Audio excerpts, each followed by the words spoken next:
नमस्ते, आदाब, सत श्री अकाल। मैं हूं सीए संकल्प कांस्टिया। स्वागत है आपका इस सेशन में जहां पे अपन रिवाइज करेंगे प्राइसिंग डिसीजन। तो फटाफट ओपन कर लीजिए अपनी मैजिक बुक या ऑप्टिमाइज्ड या जो भी बुक है आपके पास यार। कंप्लीट करते हैं फटाफट। छोटा सा चैप्टर है, थ्योरी है काफी कुछ इसमें भी। ये भी चैप्टर बहुत प्रैक्टिकल ओरिएंटेड हुआ करता था एक जमाने में। Now focus is on theory. अगर आप वेटेज देखोगे तो कभी कभार इंस्टीट्यूट का दिमाग हटा तो 40 मार्क का भी पूछ लिया है। बाकी ऑन एन एवरेज एक 10 to 15 मार्क का वेटेज एक्सपेक्ट कर सकते हो। सो आई विल सजेस्ट 10 मार्क्स का वेटेज इस चैप्टर में है। एंड बहुत ही सिंपल चैप्टर है, बहुत ही बेसिक है एंड थोड़ा एमबीए ओरिएंटेड चैप्टर है। मतलब ये चैप्टर को पढ़ने में मजा आएगा बिकॉज आप प्रैक्टिकल लाइफ से इसको कनेक्ट कर पाओगे कि कैसे प्राइसिंग डिसीजंस यूज करने हैं। So let's come to the basics part of this chapter. सबसे पहले theory of price and profit maximisation model. Simple है, फॉर्मूला बेस्ड कॉन्सेप्ट है, तो वहां से अपने को ये चीज क्लियर हो जाएगी। फिर है टाइप्स ऑफ मार्केट स्ट्रक्चर, जो अपन लोग ने ऑलरेडी पहले इकोनॉमिक्स में कहीं ना कहीं थोड़ा आइडिया है अपने को उस चीज का, like perfect competition, monopoly, monopolistic, oligopolistic. Pricing policy क्या होनी चाहिए, प्राइस कस्टमाइजेशन कब कब कौन से लेवल्स पे कौन से सिचुएशंस में आप कर सकते हो, क्या बेसिस पे डिपेंड करता है आपका प्राइस सेंसिटिविटी, प्राइसिंग मेथड्स क्या है।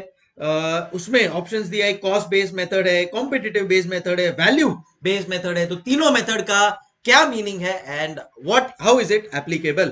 फिर बाद में आता है आपका pricing in period of recession. तो ऑब्वियसली अगर आपको पता हो तो कोविड टाइम में ऑलमोस्ट रिसेशन आ ही गया था।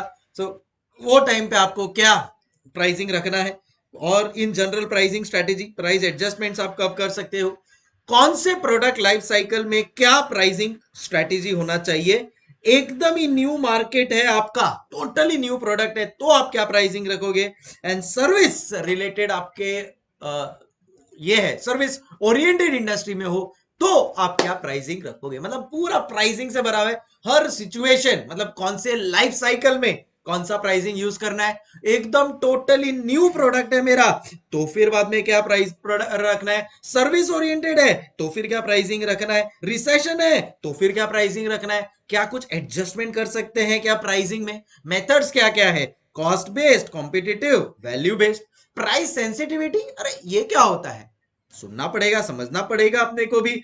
प्राइस कस्टमाइजेशन क्या होता है, कौन से मार्केट स्ट्रक्चर्स में अपन ऑपरेट करते हैं एंड क्या पॉलिसीज एप्लीकेबल है। सो ये सब चीजें अपने को अब पढ़नी है इस चैप्टर में। Very important, let's do it. I think hardly 1 hour and some minutes and it will be done. So let's get started.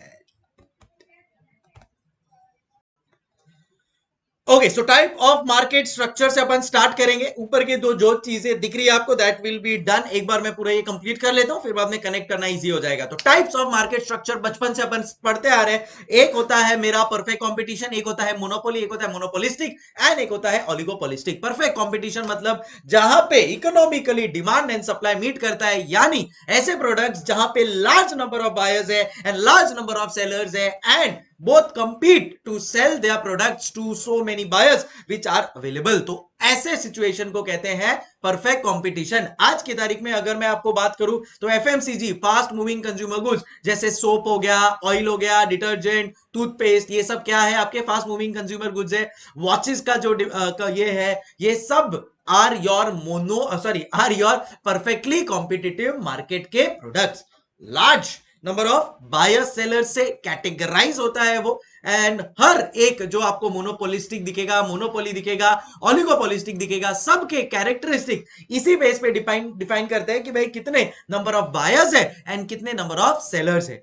और एक इसका जो पॉइंट है वो है कि they are homogeneous products. Homogeneous product का मतलब है कि almost same type of product sell होते हैं, बहुत ज्यादा वेरिएशन नहीं होता है इनके product, you can say in terms of quality and everything.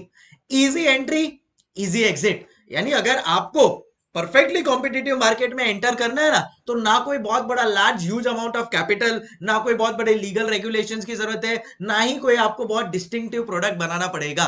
So easy entry है। और अगर आपको लग रहा है ठीक है बिजनेस नहीं अच्छा चल रहा है, लॉस हो रहा है या जितना डिजायर्ड प्रॉफिट था नहीं मिल रहा है, तो आप इजीली एग्जिट भी कर सकते हो, यानी टाटा बाय बाय, आप वो बिजनेस बंद करके भी जा सकते हो, को भी कोई प्रॉब्लम नहीं है। सो ये सब कैरेक्टरिस्टिक्स को बोलते हैं परफेक्टली कॉम्पिटिटिव मार्केट। अब आते हैं प्राइसिंग पे। इन अ परफेक्टली कॉम्पिटिटिव मार्केट आप बन जाते हो एक प्राइस टेकर। क्यों? क्योंकि ऑलरेडी बहुत सारे सेलर्स है, तो कॉम्पिटिटिव है मार्केट, बायर्स भी बहुत ज्यादा है, तो बायर्स को पता है कि मार्केट में वो प्रोडक्ट का क्या प्राइस चल रहा है, सो आपको वही जो प्राइस चल रहा है प्रिवेलिंग इन द मार्केट, या तो उससे ज्यादा, उससे थोड़ा बहुत कम, या एग्जैक्टली उतना ही। So you become a price taker. आप प्राइस डिसाइड नहीं करोगे, जो प्राइस है उसमें शायद थोड़ा वो डिविएशन कर दोगे, या वो कब वो as it is price accept कर लोगे। So all of this is your first type of market structure called as perfectly competitive market structure. आइए, firm has a pricing policy of its own as sellers are price takers. Homogeneous products मतलब similar type of products है, free entry and exit, जिसको आना है आ सकते हैं, जा सकते हैं, perfect knowledge of price and technology, तो एकदम ट्रांसपेरेंट मार्केट है ये perfectly competitive market. Large number of buyers and sellers can increase demand by reducing and continue to sell until marginal revenue is equal to marginal cost। मतलब आपका जो भी आपको revenue मिल रहा है that at least should be equal to marginal cost। अगर ऐसा हुआ कि मार्जिनल कॉस्ट से आपका मार्जिनल रेवेन्यू कम है, then in that case you will stop the production। so ये था आपका सिंपल परफेक्टली कॉम्पिटिटिव मार्केट। इसके बाद अपन लोग चल रहे हैं मोनोपोली मार्केट के ऊपर। मोनोपोली मार्केट मतलब आपका जो प्रोडक्ट है वो एकदम यूनिक है मार्केट में, and you are a price maker. आपके जैसा प्रोडक्ट मार्केट में किसी का भी नहीं है, समझ रहे हो आप? सो अगर इतना यूनिकनेस है तो डेफिनेटली आप प्राइस डिक्टेट करोगे। सो जैसा मैंने आपको स्टार्टिंग में बोला था, कैसे डिटरमाइन करते हैं कौन सा टाइप ऑफ मार्केट है? Large number of buyers, large number of sellers was perfectly competitive. One seller and large number of buyers को बोलते हैं मोनोपोली मार्केट। मतलब मेरा मोनोपोली है मार्केट में, मेरे जैसे प्रोडक्ट्स और कोई नहीं बेचता है। अब मोनोपोली मार्केट में यूजुअली तो ऑब्वियसली कंपटीशन नहीं है, तो आप अपने हिसाब से प्राइस मेकर बन गया। फिर धीरे धीरे धीरे जैसे जैसे कंपटीशन आता है उस हिसाब से आप अपना प्राइस ऊपर नीचे कर सकते हो, कोई प्रॉब्लम नहीं है। अगर बेस्ट एग्जांपल देना है तो गूगल का सर्च इंजन, अगर मेरे को कोई भी चीज सर्च करनी है पूरी दुनिया में, तो मैं क्या करता हूं? सबसे पहले गूगल पे जाता हूं। अगर मैं कोई भी लैपटॉप खरीदता हूं तो कौन सा सॉफ्टवेयर होता है? बाय डिफॉल्ट मैं विंडोज का ही सॉफ्टवेयर प्रीफर करता हूं। तो एक्सेल, वर्ड, पावर पॉइंट, इससे मैं यूज टू हूं। Again a scope where there is a monopoly market। समझ गुरु? आओ, प्राइस मेकर हो आप, बैरियर्स टू एंट्री, क्यों कोई नहीं आ पाता है आपके उसमें? बिकॉज आपका प्रोडक्ट एकदम यूनिक है, या हो सकता है आपका प्रोडक्ट एकदम कैपिटल इंटेंसिव है, या बहुत हाईली रेगुलेटेड है, जैसे डिफेंस हो गया। तो अगर आपको डिफेंस मार्केट में एंटर करना है तो बहुत सारे regulation, rules and regulation follow करने पड़ेंगे। तो ये सब बैरियर्स है, इतना इजीली आप एंटर नहीं कर सकते इस मार्केट में। नो क्लोज सब्सटीट्यूट, इसीलिए तो लोग खाली मेरा ही प्रोडक्ट लेते हैं, कोई मेरा सब्सटीट्यूट पॉसिबल ही नहीं है। Full control over supply, seller is a price setter, but still factors like demand and price are considered to maximise profit. तो भाई माना आप मोनोपोली और आपके अलावा कोई नहीं बेचता है, बट प्राइस इतना भी ज्यादा हाई नहीं रखना चाहिए कि बाद में डिमांड ही ना आए। So you have to consider that, and उस हिसाब से आपको अपना प्राइस फाइनल करना चाहिए। फिर आता है मोनोपोलिस्टिक कंपटीशन। तो एक था large number of buyers, large number of sellers, ये क्या हो गया मेरा? Perfect competition. Large number of buyers, only single seller, ये क्या हो गया मेरा? मोनोपोली। थर्ड है मेरा monopolistic, large number of firms है जो मार्केट में प्रोडक्ट सेल कर रही है, बट नॉट आइडेंटिकल प्रोडक्ट्स। जैसे मेरा परफेक्टली कॉम्पिटिटिव मार्केट में मैंने आपको क्या बोला था कि एफएमसीजी गुड्स बनते हैं, तो सोप, साबुन लेने जाओगे, शैम्पू लेने जाओगे तो कोई बहुत ज्यादा जमीन आसमान का फर्क नहीं है। ऑलमोस्ट सब साबुन, soap, FMCG products almost similar ही है, समझ रहे हो आप लोग? So that is basically FMCG. या फिर समझो मेरे को कोई प्रिंटिंग एंड स्टेशनरी का शॉप चालू करना है, तो मैं पेन सेल करूंगा। वो पेन में कोई बहुत ज्यादा वेरिएशन या यूनिकनेस नहीं होने वाला है। हाँ, आप बोल सकते हो कि सर बॉल पेन होता है, फिर पायलट पेन होता है, तो भाई पायलट पेन जो भी बना रहे हैं वो सब ऑलमोस्ट सिमिलर ही पायलट पेन होते हैं। बॉल पेन जो बना रहे हैं ऑलमोस्ट सिमिलर ही बॉल पेन होते हैं। या स्टेशनरी का दुकान है, आपको एक फोटोकॉपी लेना है, तो फोटोकॉपी एक दुकान से निकालो या दूसरी दुकान से, ऑलमोस्ट सेम ही आएगा। बट मोनोपोलिस्टिक में क्या होता है कि लार्ज नंबर ऑफ फर्म्स है, बट उनके प्रोडक्ट्स आइडेंटिकल नहीं है, they are very very different. For example अगर मेरे को यहाँ पे लेना हो तो मैकडोनल्ड्स एंड बर्गर किंग का बात कर लेते। अभी मैकडोनल्ड्स का बर्गर देखो और बर्गर किंग का बर्गर देखो तो बहुत डिफरेंस है। या फिर फुटवेयर कंपनीज की बात करूं तो नाइकी है, एडिडास है, रीबॉक है, ये सब में बहुत ज्यादा, अभी नाइकी में एक एयर का कॉन्सेप्ट है, एडिडास का shoes are very different. So this is called as monopolistic competition. Large number of firms producing similar but not identical products. बना रहा नाइकी और एडिडास शूज ही है, तो similar but not identical. Limited growth of competitors, excess profit में attract new competition with close substitutes भी हो सकते हैं। इन क्या बोलते हैं ना, monopolistic competition free entry and exit है, कोई बाद में रिस्ट्रिक्शन नहीं है इसमें भी। हाँ, आपको अपने प्रोडक्ट को एडवर्टाइज करना ही पड़ता है यहाँ पे, जितना बेटर एडवर्टाइज करोगे। जैसे आप नाइकी, मैकडोनल्ड्स, बर्गर किंग, ये सब के एडवर्टीजमेंट रेगुलर बेस पे देख लो। अब से फॉर एग्जांपल एक स्टारबक्स है और एक आपका कैफे कॉफी डे और एक बरिस्ता है, तीनों सेल कॉफी कर रहे हैं, बट कितना वेरिएशन है एम्बियंस में, in the way they are making their products, in the way they are selling it to the customers, very different. Product differentiate होता है बट कुछ वेरिड चीजों के ऊपर। सम कंट्रोल ओवर प्राइस, आप आपके हिसाब से थोड़ा प्राइसिंग ऊपर नीचे रख सकते हो। Maximise profit again by equating marginal revenue and marginal cost. Always marginal cost से ज्यादा मार्जिनल रेवेन्यू होगा तभी, मार्जिनल रेवेन्यू मार्जिनल कॉस्ट से ज्यादा होगा तभी मैं मार्केट में सेल करूंगा, otherwise I will exit the market. So ये होता है monopolistic competition, large number of sellers, but याद रखना producing same but not identical products. Starbucks और कैफे कॉफी डे कॉफी बना रहा है सेम, बट दोनों का कॉफी आइडेंटिकल जरा भी नहीं है। नाइकी और एडिडास शूज बना रहा है सेम, बट दोनों का शूज जरा भी आइडेंटिकल नहीं है। डेल और लेनोवो लैपटॉप बना रहा है, बट दोनों का लैपटॉप जरा भी आइडेंटिकल नहीं है। तो ये सब क्या कैरेक्टराइज हो गया? Monopolistic competition.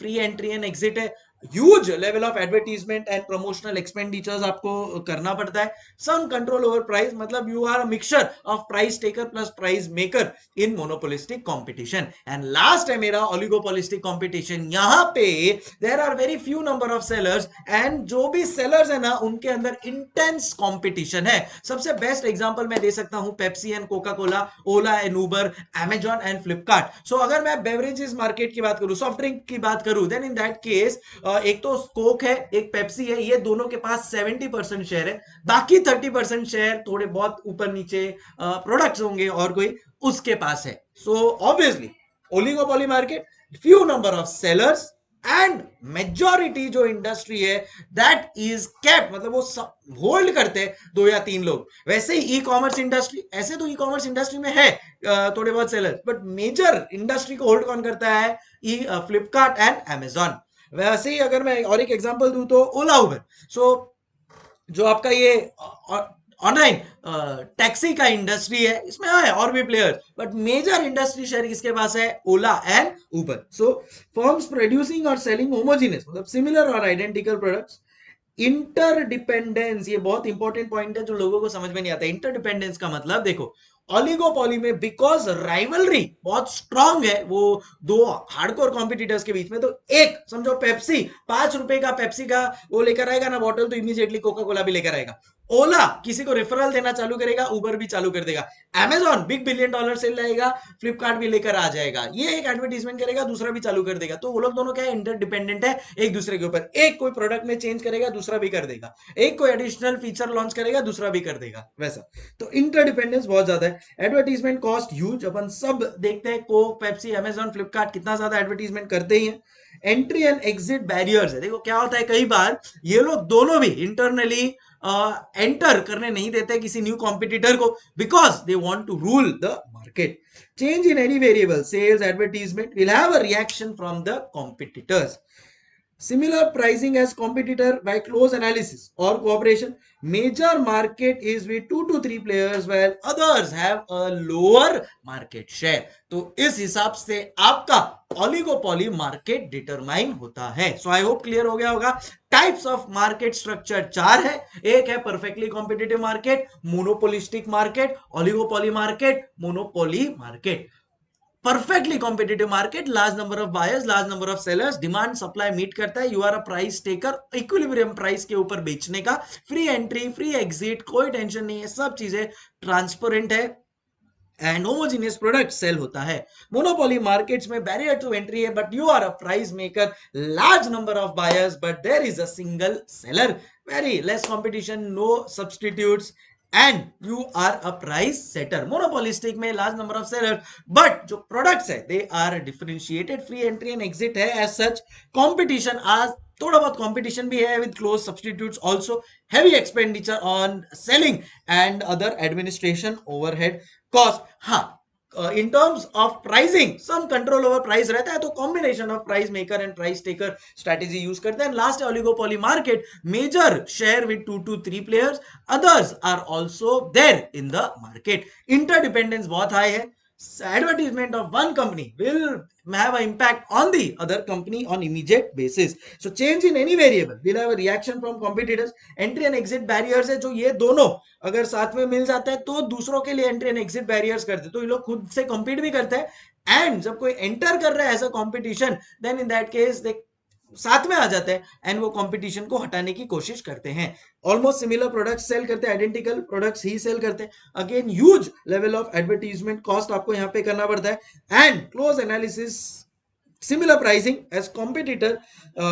जो भी है यहाँ पे इतना कॉम्पिटिशन है वो स्पेशली वो 2-3 प्लेयर्स में कि pricing is almost similar. So ये रहे आपके 4 markets, perfectly competitive, monopoly, monopolistic and oligopoly. अब यहाँ पे और कुछ है, pricing strategies for oligopolies and non pricing strategies for oligopolies. आओ लेट्स रीड दैट। समझो अभी आपको अगर ओलिगोपोली मार्केट में एंटर करना है देन इन दैट केस आप क्या प्राइसिंग स्ट्रेटेजी यूज कर सकते हैं। सबसे पहला प्राइसिंग स्ट्रेटेजी है प्रीडेटरी प्राइसिंग, जैसा कि आप यहाँ पे देख सकते हो। प्रीडेटरी प्राइसिंग का मतलब होता है कि enter the market with below cost of production price, जो जियो ने किया था। जियो ने क्या किया था भाई, उसके कॉस्ट से भी कम प्राइस में गया, पूरा मार्केट कैप्चर कर लिया एंड देन फिर धीरे धीरे धीरे प्राइस बढ़ा दिया। उसको कहते हैं प्रीडेटरी प्राइसिंग। कई बार अपने कॉस्ट टू कॉस्ट या कॉस्ट से भी कम प्राइस में बेचते हो, लॉस में कोई प्रॉब्लम नहीं है, एक बार मार्केट कैप्चर हो जाएगा फिर धीरे धीरे प्राइस बढ़ा देंगे, बट उसके लिए आपके पास एपेटाइट होना चाहिए कि हाँ भाई मैं लॉस को बेयर कर सकूं। दूसरा लिमिट प्राइसिंग स्ट्रैटेजी। इसमें क्या होता है लिमिट प्राइसिंग स्ट्रैटेजी में, जिलेट जैसी कंपनीज बहुत यूज करती है।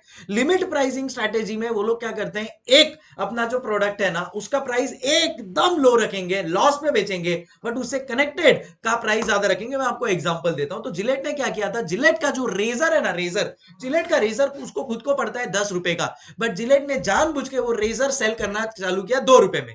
अब रेजर आप एक बार तो यूज कर लोगे, उसके बाद आपको उसका ब्लेड चेंज करना पड़ेगा। जब वो ब्लेड लेने जाओगे ना तो जिलेट का ही ब्लेड लेना पड़ेगा, क्योंकि जिलेट के रेजर में जिलेट का ही ब्लेड फिट होगा। अब वो ब्लेड आएगा आपको महंगा। तो जिलेट क्या करता था कि जो रेजर है उसमें नहीं कमाता था, वो एक बार आपको बेच दिया, फिर जो रिकरिंग आप चीज लेने वाले हो विच इज द ब्लेड, वो ब्लेड के ऊपर जिलेट बहुत पैसा कमाता था। तो इसको कहते हैं लिमिट प्राइसिंग स्ट्रेटेजी। एक में आप एकदम लिमिट कर दोगे अपने प्राइस को, लॉस में बेचोगे, 10 रुपए की चीज 2 रुपए में बेचोगे, पर सारी दुनिया के पास अब वही रेजर आ गया, अब उसको बाय डिफॉल्ट आपका ही बोलते हैं ना ब्लेड लेना पड़ेगा, जिलेट का ही। ब्लेड में अच्छा खासा कमा लेगा margin, no tension. Are we understanding guys? So इसको कहते हैं लिमिट प्राइसिंग स्ट्रेटेजी। फिर बाद में है कई बार ओलिगोपोलिस क्या करते हैं, जैसे मैंने बोला ना, समझो अभी पेप्सी है और कोका कोला है, ये दोनों साथ में आ जाएंगे और दोनों आर्टिफिशियली प्राइस बढ़ाना चालू कर देंगे। भाई दोनों एकदम टॉप पे है, तो ये जो करेंगे मार्केट उसी को देखेगा। बट इसकी वजह से एक फायदा हो जाता है कॉम्पिटिटर को कि वो अपना प्राइस अगर कम रखेगा then in that case customers में go towards that. But otherwise as such artificially price increase होने का चांसेस होता है ओलिगोपोली में, क्योंकि 2 या 3 प्लेयर मार्केट को रूल कर रहे हैं। एंड बाकी cost pricing and cost plus markup है, वो वाले मेथड्स तो आप यूज ही कर सकते हो, कोई प्रॉब्लम नहीं है। और भी कुछ नॉन प्राइसिंग स्ट्रेटेजीज है ओलिगोपोलीज की, तो वो मैं आपको बता देता हूं कि भाई आप क्या कर सकते हो अगर आपको मार्केट कैप्चर करना है। सबसे पहले क्वालिटी ऑफ प्रोडक्ट इंप्रूव करो ना, improve quality and after sale service such as offering extended guarantees, तो वो कर दो आप। मैंने आपको पहले भी बोला था, अभी भी बोल रहा हूं, इंटर मल्टीनेशनल कंपनीज जो भी इंडिया में सक्सेस हुई है दैट इज ओनली बिकॉज उनका आफ्टर सेल सर्विस बहुत अच्छा है। Spend on advertising, sponsorship and product placement वो कर सकते हो। Buy one get one free scheme, loyalty rewards दे सकते हो, जैसे मारुति देता है। आपको पता है अगर आपने मारुति का कोई प्रोडक्ट खरीदा, जैसे फॉर एग्जांपल मैंने मारुति 800 खरीदी, अब जब मैंने मारुति 800 खरीदी थी जब मैं जस्ट चार्टर्ड अकाउंटेंट बना था, अब 5 साल के बाद बाद मेरे पास अच्छा खासा कैपिटल आ गया है, तो I want to upgrade myself to Maruti Ertiga, Maruti Nexa, then in that case Maruti क्या बोलता है, हमारा ही प्रोडक्ट आप हमको दे दो, हम आपको लॉयल्टी 1 लाख रुपीज डिस्काउंट दे देंगे। तो उसको कहते हैं लॉयल्टी स्कीम्स। रिलायंस में आप जाओगे, रिलायंस ने अगर रिलायंस ट्रेंड से आपने अगर कोई प्रोडक्ट खरीदा है, देन इन दैट केस आपको कुछ रॉयल्टी अवार्ड या लॉयल्टी पॉइंट्स मिलते हैं, जिसके ऊपर आपको अच्छा खासा डिस्काउंट मिल सकता है। तो ये सब चीजें कर सकते हो आप। Sales promotion such as buy one get one free, या फिर loyalty schemes can be incorporated in the supermarket such as Reliance One Card. So ये सब चीज करने से आपका सेल्स बढ़ेगा, and that's what you want. So क्या स्ट्रैटेजी रख सकते हो आप ओलिगोपोली के लिए? एक प्रीडेटरी प्राइसिंग, कॉस्ट या कॉस्ट के नीचे पे सेल करो। लिमिट प्राइसिंग, जिलेट ने जो किया था, एक प्रोडक्ट एकदम सस्ते में उससे जो कनेक्टेड है, फिर बाद में उसका जो शेविंग क्रीम आता है उस पे उसने अच्छा अर्न कर लिया। अब आप जिलेट का ही रेजर यूज कर रहे हो, ब्लेड कर रहे हो, तो जिलेट का ही आप शेविंग क्रीम भी यूज करोगे, उसी के साथ वो एकदम इजीली स्मूथली सेट होगा, तो उस पे कमा लिया। तो ये लिमिट प्राइसिंग स्ट्रेटेजी होता है। और थर्ड है कि ओलिगोपोलिस अगर कोलाइड होते हैं, ज्वाइन करती है, खुद आर्टिफिशियली प्राइस बढ़ाते हैं, तो कॉम्पिटिटर उसका फायदा ले सकता है। But in general cost plus या मार्कअप प्राइसिंग भी आप यूज कर सकते हो। और ओलिगोपोलिस क्या कर सकते हैं नॉन प्राइसिंग के लिए? दे कैन गिव 1 पे 1 फ्री ऑफर्स, या फिर वो लोग अपना after sale service and quality of product and service इतना अच्छा कर सकते हैं that customer will buy from your. Advertising, sponsorship, ये सब पे आप इन्वेस्ट कर सकते हो। Loyalty schemes and offers and awards rewards दे सकते हो। सो ये सब करके ओलिगोपोली मार्केट में also you can grow and make it big. So I hope इतना आपको समझ में आ गया होगा। टाइप्स ऑफ मार्केट स्ट्रक्चर चारों clear, non pricing strategy for oligopoly and pricing strategy for oligopoly also done and tested. चलो नेक्स्ट है प्राइसिंग पॉलिसी। देखो एक बात समझ लेना कि प्राइसिंग पॉलिसी एकदम परफेक्ट होना चाहिए भाई। और प्राइसिंग कैसे डिसाइड करोगे? कॉस्ट होता है एक इंपॉर्टेंट फैक्टर, क्योंकि मेरे को कॉस्ट तो रिकवर करना ही है, अदरवाइज लॉस हो जाएगा।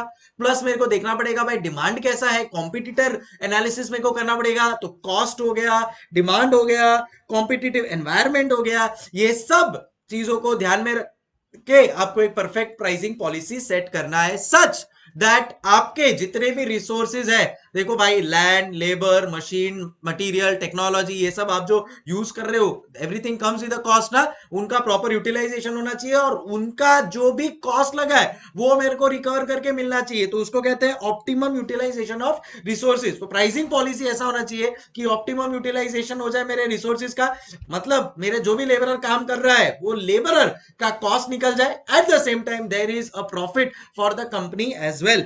सेकेंड, अगर मैं कोई टेक्नोलॉजी में इन्वेस्ट कर रहा हूं, देन इन दैट केस वो टेक्नोलॉजी के लिए भी मेरे पास पेमेंट रहे, so that there is no issues whatsoever. Demand supply के बैलेंस के हिसाब से मेरे को प्राइस डिटरमाइन करना है। अगर मेरे को इकोनॉमी है उसको भी ध्यान में रखना है। कई बार क्या करते हैं पता है क्या? जैसे जियो के साथ हुआ था, जियो ने इतना कम प्राइसिंग कर दिया था व्हेन इट वाज लॉन्च कि एयरटेल और Vodafone they literally made a complaint to the government कि भाई ये इतना कम प्राइस पे अगर बेचेगा हमको भी कम करना पड़ेगा, we will go into losses, और फिर बाद में it is not good for the economy. अगर क्या हो जाएगा पता है? वोडाफोन एंड भारतीय एयरटेल ने बोला हम भी अगर लॉस हो जाएंगे तो जियो मोनोपोली हो जाएगा, और अगर कोई भी सेक्टर मोनोपोली हो जाता है फिर वो प्राइस बढ़ा देगा, तो आप क्या करोगे?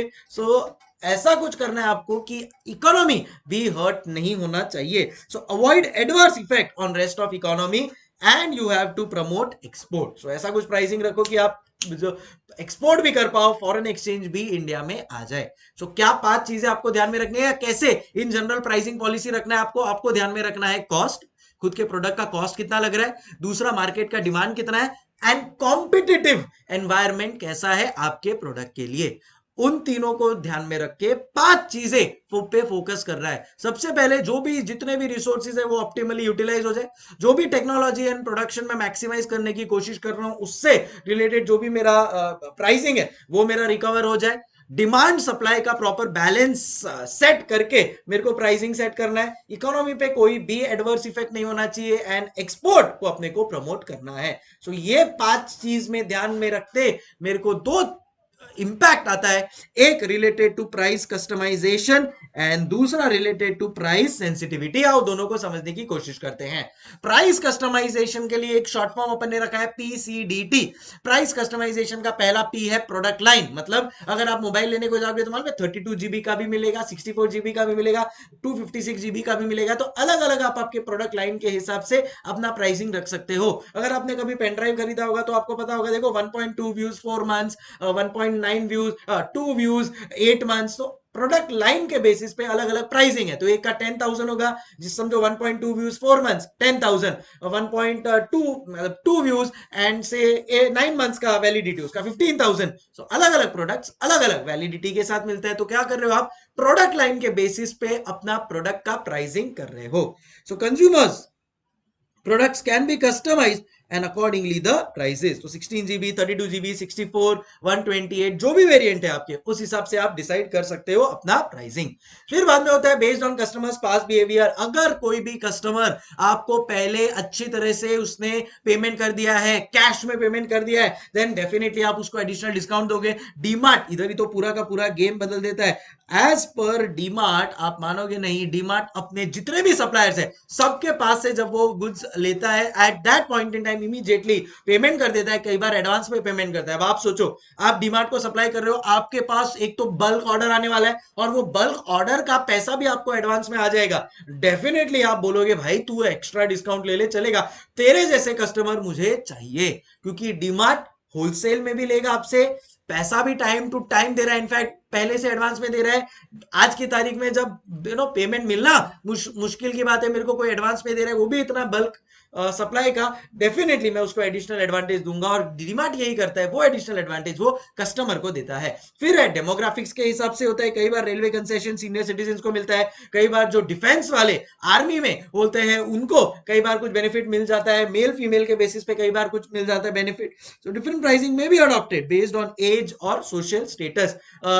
ये जैसे लैपटॉप कंपनीज है, तो डेल ने एक सिस्टम चालू किया था कि अगर आप अपना स्टूडेंट आईडी दिखाएंगे और अगर आप स्टूडेंट है then in that case Dell का नोटबुक आपको कुछ 10,000 रुपीज में मिल जाएगा। तो एज के बेसिस पे उसने अपना प्राइसिंग, डेमोग्राफिक के बेसिस पे अपना प्राइसिंग चेंज कर दिया। लास्ट है time differential, P C D T. P पहला था प्रोडक्ट लाइन, सी था कस्टमर्स पास्ट बिहेवियर, डी था डेमोग्राफिक्स, टी है टाइम डिफरेंशियल। मेरे यहाँ पे जब भी इंटरनेट का प्लान एक्टिवेट करने को आता है ना, तो मैं उसको बोलता हूँ कि भाई मेरा 1 महीने का इंटरनेट का कितना होगा, तो बोलता है सर 1 महीने का इंटरनेट का 1,000 होगा। बट अगर आप पूरे साल का लेते हो then in that case 1,000 per month की जगह 750 per month multiply by 12, 9,000 rupees में आपका काम हो जाएगा। मतलब per month 250 which is 3,000 rupees आप सेव करोगे। बट उसके लिए आपको एक साथ 12 मंथ्स का देना पड़ेगा। 6 मंथ्स का दोगे तो सर आपको हम लोग 900 पर मंथ में दे देंगे। तो ये क्या हो रहा है, टाइम डिफरेंशियल के बेसिस पे मेरे को प्राइसिंग अलग अलग रखना पड़ रहा है। 1 महीना का आप ले रहे हो 1,000, पूरे एक साल का ले रहे हो देन इन दैट केस 9,000 में पड़ेगा। So pricing for a product may be on basis of time differential, that is difference price for different time period. So broadband में बेसिकली ये चीजें होती है। सो अगर आपको प्राइस कस्टमाइजेशन करवाना है, 4 चीजें हैं।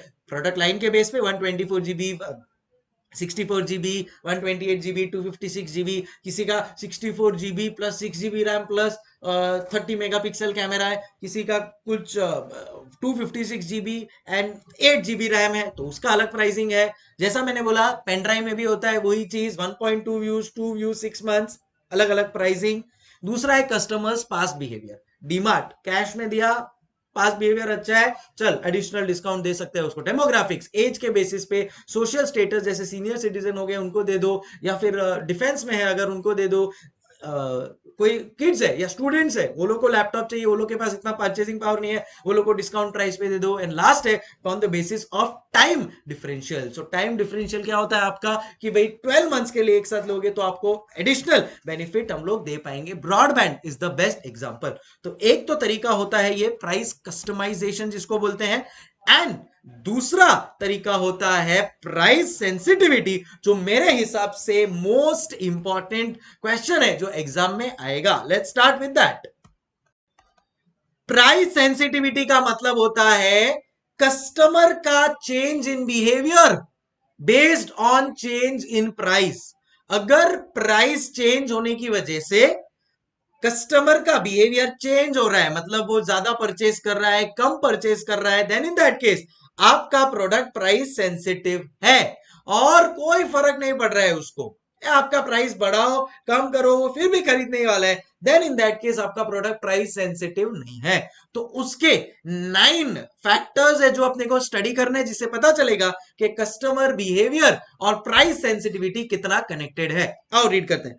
measures customers behavior to change in price of a product.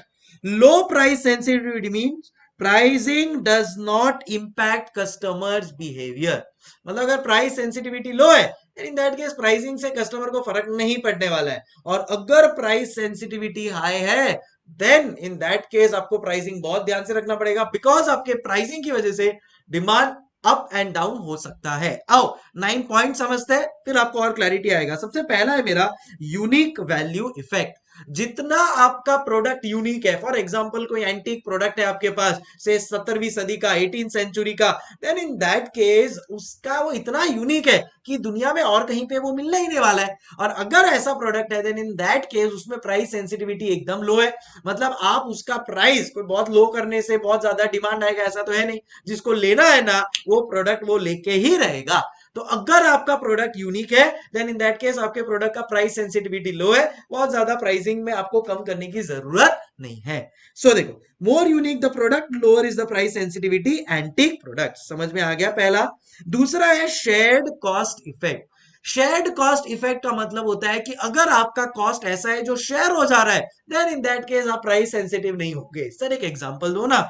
अब मैं अगर बॉम्बे में मेरे फ्रेंड्स लोग के साथ रहता हूं, तो अगर मैं समझो रेंट है 21,000 और मेरे 5 फ्रेंड्स मेरे साथ रहते हैं, 20,000 का रेंट है और 5 फ्रेंड्स रहते हैं, तो कहना इसे हर फ्रेंड को 4,000 पे करना पड़ रहा है।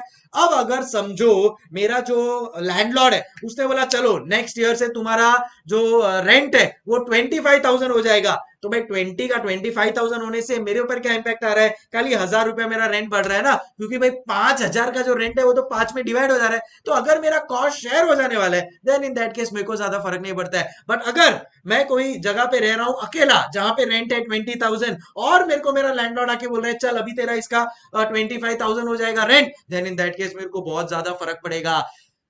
समझ रहे हो? तो अगर आपका कॉस्ट शेयर हो जाएगा देन इन दैट केस कोई प्रॉब्लम नहीं है, बिकॉज फिर बाद में शेयर्ड कॉस्ट इफेक्ट की वजह से प्राइस सेंसिटिविटी लो है। बट अगर कॉस्ट शेयर नहीं हो रहा है, आपको अकेले को बेयर करना पड़ रहा है, then you will be very highly sensitive towards that product.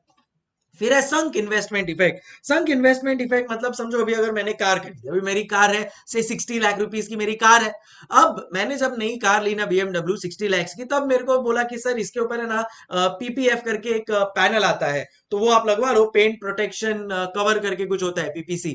तो पेंट प्रोटेक्शन कवर से क्या होता है कि कहीं पे भी स्क्रैच वैच कुछ नहीं आता है। मैंने पूछा कितने का है, तो उन्होंने सर 60,000 का ही है। अब 60 लाख का गाड़ी लिया है, उसके सामने अगर मुझे तुम बोल रहे हो 60,000 का PPF लगवा लो, तो मैं ज्यादा सोचूंगा नहीं। क्यों? क्योंकि मेरे को लगेगा कि यार ठीक है ना, इतना महंगा गाड़ी है तो उसमें 60,000 में क्या फर्क पड़ा।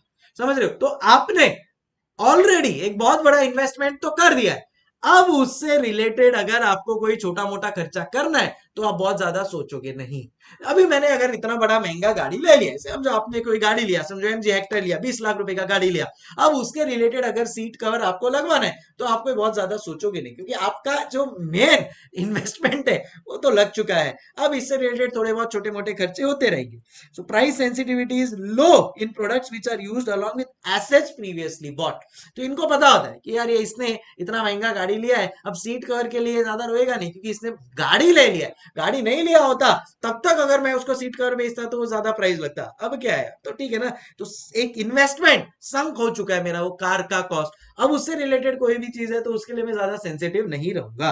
फिर है सब्स्टिट्यूट अवेयरनेस इफेक्ट। अगर आपके प्रोडक्ट का अवेयरनेस है सब्स्टिट्यूट का सबको, मतलब अगर पता है कि भाई कोक की जगह मैं पेप्सी भी पी सकता हूँ, पानी भी पी सकता हूँ स्प्राइट के जगह पे, तो अगर आपके प्रोडक्ट का सब्स्टिट्यूट अवेयरनेस है then in that case price sensitivity high रहेगा बस, क्योंकि मैं इजीली स्विच कर सकता हूँ। So if buyers are aware of substitutes and these perform the same function, then buyers price sensitivity will be very high. And benefit effect. अब अगर मैंने एक बहुत बड़ा टीवी लिया, टीवी के साथ मेरे को एक स्टैंड लेना है, मेरे साथ हुआ भी था, मैंने नया घर लिया तो मैंने एक नया टीवी लिया था, इट वॉज अप्रोक्सीमेटली 1,50,000 रुपीज का टीवी लिया। अब अगर मैंने 1,50,000 का टीवी लिया है और उसके लिए मेरे को 10,000 रुपए का स्टैंड लेना पड़ रहा है, तो मैं ज्यादा सोचूंगा नहीं, क्योंकि मेरे लिए टीवी ज्यादा इंपॉर्टेंट है। मेरा एंड बेनिफिट क्या है, मेरे को टीवी अच्छे तरह से दिखना चाहिए और कहीं टीवी गिर ना जाए, तो इसके लिए मुझे स्टैंड स्ट्रांग चाहिए। उसकी जगह वो 10-15 हजार रुपए ले रहे हैं, मैं उसको दे देगा, क्योंकि मेरा इंटेंशन है कि वो 1,50,000 जो टीवी का दिया है वो मेरे को वसूल हो जाए। तो एंड बेनिफिट क्या है मेरा, टीवी। उसके लिए अगर मुझे वो स्टैंड के लिए खर्चा करना पड़ा तो मैं ज्यादा सेंसिटिव नहीं रहूंगा। By the less price sensitive the expenditure on product is low compare to the total cost of the end product. समझ रहे हो? तो ऐसे ये सब बिहेवियरल एस्पेक्ट्स के हिसाब से ये लोग प्राइसिंग रखते हैं, पता भी नहीं चलेगा अपने को। फिर है प्राइस क्वालिटी इफेक्ट। आईफोन क्या करता है पता है, क्या बोलता है, इतना अच्छा मेरा क्वालिटी है ना प्रोडक्ट का कि आपको ऐसा प्रोडक्ट मिलेगा ही नहीं, इसके लिए तो इतना प्राइस है। भाई अपने को भी पता है कि वो जो एप्पल 1,50,000 में बेच रहा है, एक्चुअली उसका कॉस्ट तो 50,000 रुपीज भी नहीं है, 1 लाख रुपए तो कमा रहे हैं वो, बट फिर भी because we trust on the quality, because उसके पास उतना अच्छा डेवलपमेंट है, so we are ready to pay it. तो उसको कहते हैं प्राइस क्वालिटी इफेक्ट। तो अगर आपको क्वालिटी जम गए देन इन दैट केस आप प्राइस देखोगे नहीं, तो आपका sensitivity towards quality products will be very very low. Difficult comparison effect. अगर आपके पास ऐसा कोई प्रोडक्ट दिखा रहा है वो जिसका कंपैरिजन ही पॉसिबल नहीं है, देन इन दैट केस उसका सेंसिटिविटी लो होगा। अब मैं आपको बोलता हूं कि समझो एक 1,000 स्क्वायर फीट का घर है, एक है बीच फेसिंग 1,000 स्क्वायर फीट का घर और एक कोई पुराने बिल्डिंग में 1,000 स्क्वायर फीट का घर है, तो दोनों 1,000 स्क्वायर फीट का घर ही, बट जो बीच फेसिंग है, क्या आप उसको वो 1,000 स्क्वायर फीट जो पुराने बिल्डिंग में उसके साथ कंपेयर कर सकते हो? क्या पॉसिबल ही नहीं है। तो उसको कहते हैं difficult comparison effect. Price sensitivity will be low if buyer has difficulty comparing to alternatives. फिर है टोटल एक्सपेंडिचर इफेक्ट। अब देखो आज की तारीख में, जब तक मैं चार्टर्ड अकाउंटेंट, आप जैसे लोग सीए नहीं बने हो, तो आपको अगर कुछ खाना पीना है तो 200 रुपए की चीज होगी ना, तो आप दो बार सोचोगे यार 2,000 रुपए का स्टाइपेंड है, 200 रुपए का अगर मैं खाना खा लूंगा तो 10% तो मेरा इसी में निकल जाएगा। बट यही जब आप चार्टर्ड अकाउंटेंट बन जाओगे तब आप 2 लाख रुपए कमा रहे होगे महीने का, बराबर? तो 200 रुपए से आपको कोई फर्क पड़ेगा क्या? The answer is no. समझो आपके जेब में से 1,000 रुपए गिर गए तो आपको रात को नींद नहीं आएगी, आप ढूंढना चालू कर दोगे। यही 1,000 रुपए अगर मुकेश अंबानी के जेब से गिर गए उसको कोई फर्क नहीं पड़ेगा। सो इसको कहते हैं टोटल एक्सपेंडिचर इफेक्ट। तो भाई टोटल एक्सपेंडिचर आपका in comparison to the total income जो आप कमा रहे हो वो देखा जाएगा। अगर वो ज्यादा नहीं है then in that case you are less price sensitive. DMart इसको यूज करता है। डीमार्ट में अगर आप शॉपिंग करने को जाओगे, समझो आपका 10,000 रुपए का बिल आ रहा है, अब जब आप शॉपिंग काउंटर पे, जब आप वो पेमेंट काउंटर पे जाओगे ना, तो वहां पे ना 50-50 रुपए की चीजें पड़ी रहेगी। अब आपको लगेगा यार 10,000 रुपए का बिल आया है, 50 रुपए से क्या फर्क पड़ता है, टोटल एक्सपेंडिचर आपको दिख रहा है 10,000, तो उसमें 50 रुपए में क्या फर्क पड़ता है, आप इमीडिएटली परचेस कर लोगे। So if the expenditure on the product represents low proportion of consumer income, price sensitivity will be less for such a product. Packet of bread for a chartered accountant क्या फर्क पड़ता है, but यही जब आप articleship कर रहे हो ना, तो एक एक पैसा की आपको वैल्यू होती है। Inventory effect. If the product can not be stored, जैसे perishable, the buyer will be less price sensitive. उसको लगेगा कि भाई देखो अब वैसे भी मेरा ये ज्यादा तो टिकने वाला है नहीं, इन दैट केस चलो अगर गया तो भी चलेगा। सो आप उस केस में बहुत ज्यादा प्राइस सेंसिटिव नहीं होते हो, या तो आप खरीदोगे ही नहीं वो वाला प्रोडक्ट। तो ये थे आपके 9 effects of price sensitivity as said by Nagle. क्या होता है price sensitivity? Change in customer behaviour due to change in price. अगर प्राइस चेंज होने की वजह से कस्टमर बिहेवियर चेंज हो रहा है तो इसका मतलब प्राइस सेंसिटिव है प्रोडक्ट। और अगर प्राइस चेंज होने की वजह से भी कस्टमर का बिहेवियर चेंज नहीं हो रहा है तो वो प्राइस सेंसिटिव नहीं है। Unique value effect, antique pieces आपको दिखाया मैंने, प्राइस सेंसिटिव नहीं हूं मैं, क्योंकि कुछ भी प्राइस हो यूनिक है ना, वो मेरे को लेना ही है। प्राइस क्वालिटी इफेक्ट, मैं क्वालिटी के लिए अगर प्राइस दे रहा हूं, क्वालिटी चीज है, तो मैं उसके लिए बहुत ज्यादा सेंसिटिव नहीं होऊंगा। शेयर्ड कॉस्ट इफेक्ट, अगर मेरा टोटल कॉस्ट है और वो शेयर हो जा रहा है तो ओवरऑल प्राइस बढ़ने से मुझे कोई ज्यादा फर्क नहीं पड़ेगा, क्योंकि मेरे पास तो शेयर्ड कॉस्ट आने वाला है। संक इन्वेस्टमेंट इफेक्ट, अगर मैंने बहुत बड़ा इन्वेस्टमेंट किया और उसके वजह से कुछ एक दो चीज खरीदनी पड़ रही है, मैं खरीद लूंगा, ज्यादा सोचूंगा नहीं, लेस सेंसिटिव रहूंगा प्राइस पे। एंड बेनिफिट बहुत बड़ा है, उसके लिए अगर मेरे को कोई छोटा मोटा खर्चा करना पड़ रहा है, I will do that, price sensitive less रहेगा। डिफिकल्ट कंपैरिजन, अगर मेरा प्रोडक्ट ऐसा है कि मैं किसी के साथ कंपेयर ही नहीं कर सकता, प्राइस सेंसिटिविटी लो रहेगा। टोटल एक्सपेंडिचर मेरा जो हो रहा है और सामने टोटल इनकम है, तो वो प्रोपोर्शन अगर बहुत कम है, then in that case I will not be price sensitive. Inventory अगर पेरिशेबल है, again I may not be very price sensitive. But हाँ, अगर मेरा सब्सटीट्यूट है, देन इन दैट केस मैं बहुत ज्यादा प्राइस सेंसिटिव होऊंगा, एंड वो मेरे को प्राइसिंग उस हिसाब से रखना पड़ेगा। सो डिपेंड करता है आपका जो प्रोडक्ट है कौन से कैटेगरी में फॉल करता है, और उस हिसाब से आपको डिसाइड करना पड़ेगा आपका प्राइस सेंसिटिविटी। एवरीबॉडी वापस एक बार, क्या क्या है? Unique value effect, price quality effect, shared cost effect, substitute awareness, and benefit, total expenditure, difficult comparison, inventory, और एक दो भूल रहा हूं शायद मैं, संक इन्वेस्टमेंट इफेक्ट है, यूनिक वैल्यू आ गया, एंड बेनिफिट आ गया। आई होप आपको याद रह जाएगा। मेरे एग्जांपल्स याद रखना, यूनिक वैल्यू में एंटीक पीसेस, प्राइस क्वालिटी में iPhone, Apple iPhone, difficult comparison में बीच का प्रॉपर्टी, बीच हाउस, टोटल एक्सपेंडिचर में डीमार्ट वाला एग्जांपल याद रख लो, या फिर मुकेश अंबानी के जेब से 1000 रुपए गिरा तो कुछ फर्क नहीं पड़ता है, तो difficult, I mean total expenditure. Inventory effect में पेरिशेबल गुड्स का याद रखो। एंड बेनिफिट इफेक्ट में आप देख सकते हो कि भाई टोटल कितना आपको एंड बेनिफिट मिलने वाला है, तो मेरा सोनी टीवी टेलीविजन का एग्जांपल आप ध्यान में रख सकते हो। सब्सटीट्यूट अवेयरनेस इफेक्ट में आपको पेप्सी का एग्जांपल ध्यान रख सकते हो। संक इन्वेस्टमेंट में आप आपका कार और उसका जो सीट कवर है उसका एग्जांपल ध्यान में रख सकते हो। शेयर्ड कॉस्ट में आप रेंटल में रह रहे हो आपके फ्रेंड्स के साथ, उसका एग्जांपल आप ध्यान में रख सकते हो। So with this we complete price sensitivity and price, हाँ, and price customization of pricing policy.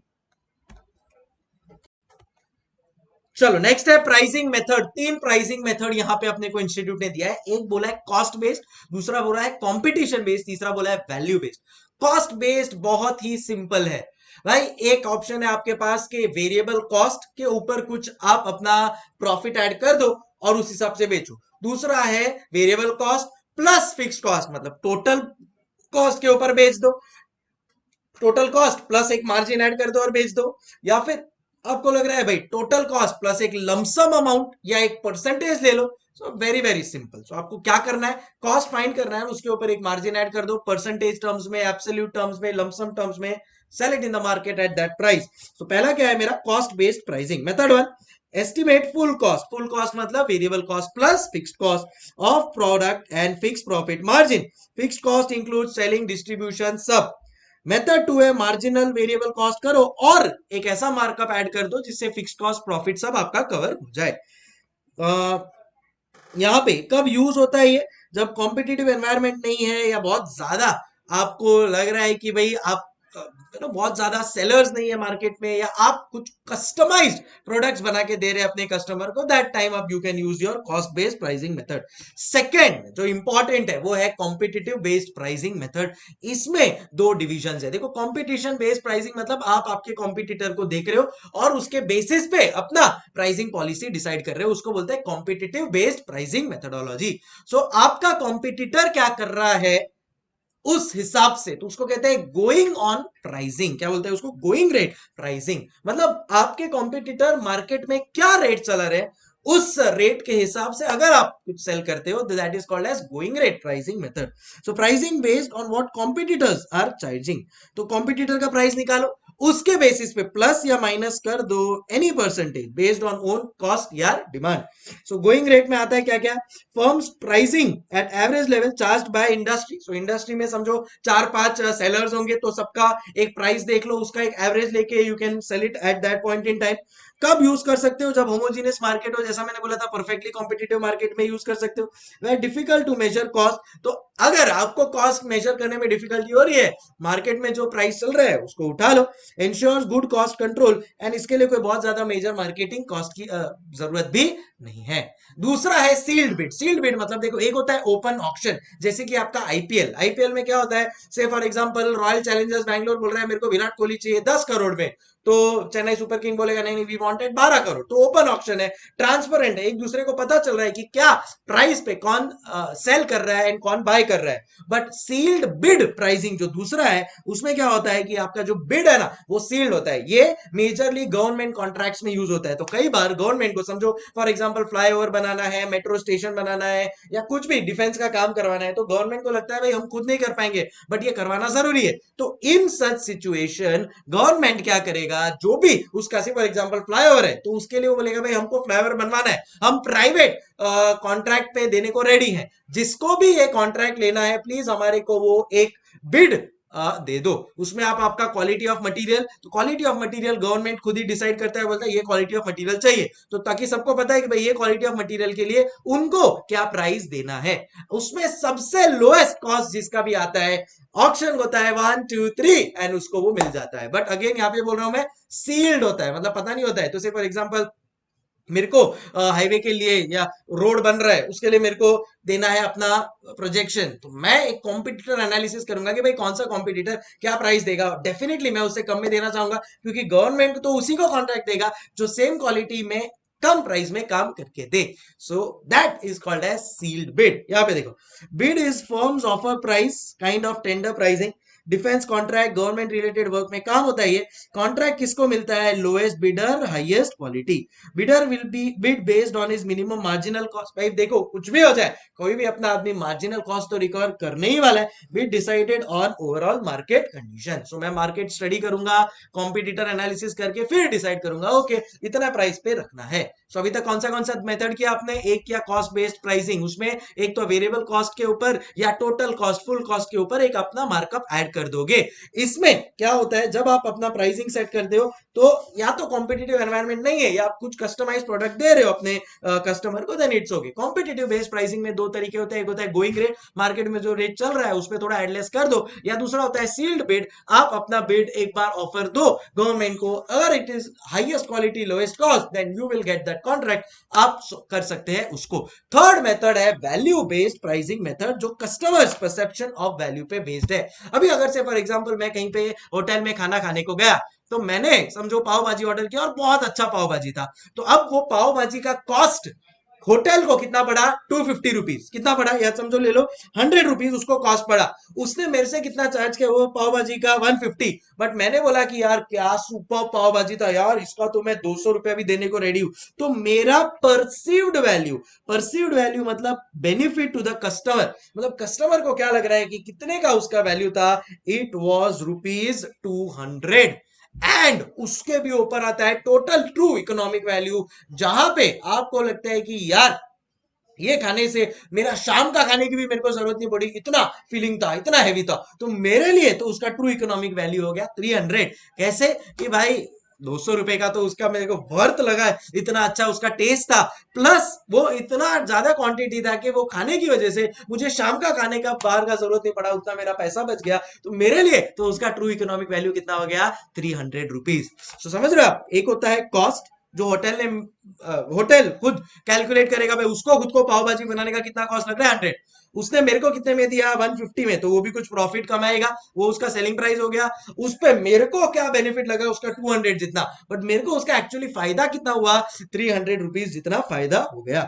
So perceived value क्या होता है? देखो, value that customer understands the product delivers to it, price which customer is willing to spend. यार इतना अच्छा था ना, इसका 200 रुपया भी देता ना, लेता ना मेरे से, मेरे को चलता, और मेरे को एक्चुअली फायदा कितना हो गया उसको कहते हैं ट्रू इकोनॉमिक वैल्यू। तो मेरे को ट्रू इकोनॉमिक वैल्यू तो 300 रुपए का मिल गया, क्योंकि मेरे को शाम का भी खाना नहीं मंगाना पड़ा और मेरे को शाम का मेरा स्नैक्स का भी खर्चा बच गया। यस, मेरे लिए ट्रू इकोनॉमिक वैल्यू हायर हो गया। अब इसी के अगेंस्ट में आता है मेरा ट्रू इकोनॉमिक वैल्यू, जो अपना डिस्कशन हुआ अभी, measure of benefit that a product intends to deliver to the customer in relation to other products. अब अगर मैं कहीं और खाता पाव भाजी तो मुझे इतना क्वांटिटी नहीं मिलता, इतना अच्छा टेस्ट नहीं मिलता, so obviously true economic value उसका वो वाले जो रेस्टोरेंट में गया उसका हाई था। इन जनरल जब भी आपको ट्रू इकोनॉमिक वैल्यू कैलकुलेट करना है ना, तो उसका ये फॉर्मूला दिया है, आपको याद रखना है क्या?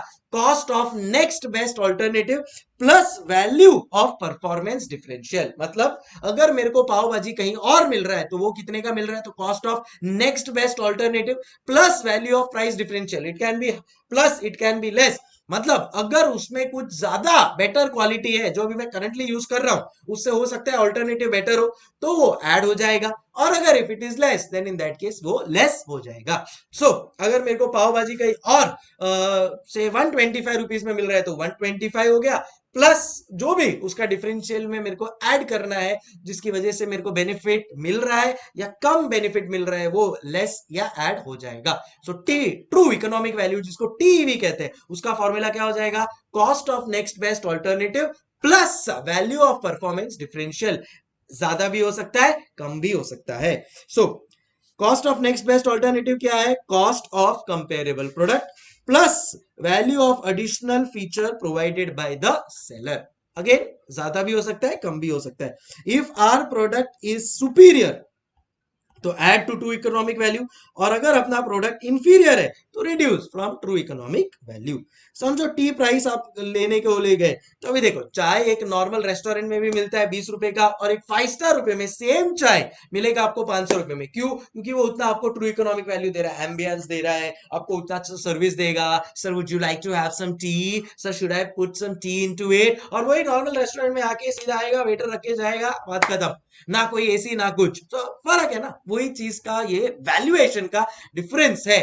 अभी देखो एक कपड़े अगर मेरे को लेने हैं तो 5,000 रुपए में मेरे को शर्ट पैंट सब मिल जाएगा, और वही वही 50,000 रुपए में अगर मैं उसको मनीष मल्होत्रा का नाम दे दूं तो फिर मेरे को 50,000 रुपए में मिलेगा ये शर्ट। से फॉर एग्जांपल ये शर्ट एकदम डिजाइनर शर्ट है, ये जो आपको दिख रहा है ये एकदम रियल गोल्ड का बना हुआ है। तो अगर मैंने इसको 10 बार भी पहन लिया तो मेरे को लगता है यार मैंने इसके लिए 500 रुपए का खर्चा किया, बट यार मेरे को तो इसको 5,000 का बेनिफिट मिल गया। सो कितना मेरे को वैल्यू मिल रहा है, दैट इज व्हाट डिफाइंस कि भाई उस हिसाब से अपने को चार्ज करना चाहिए कस्टमर से।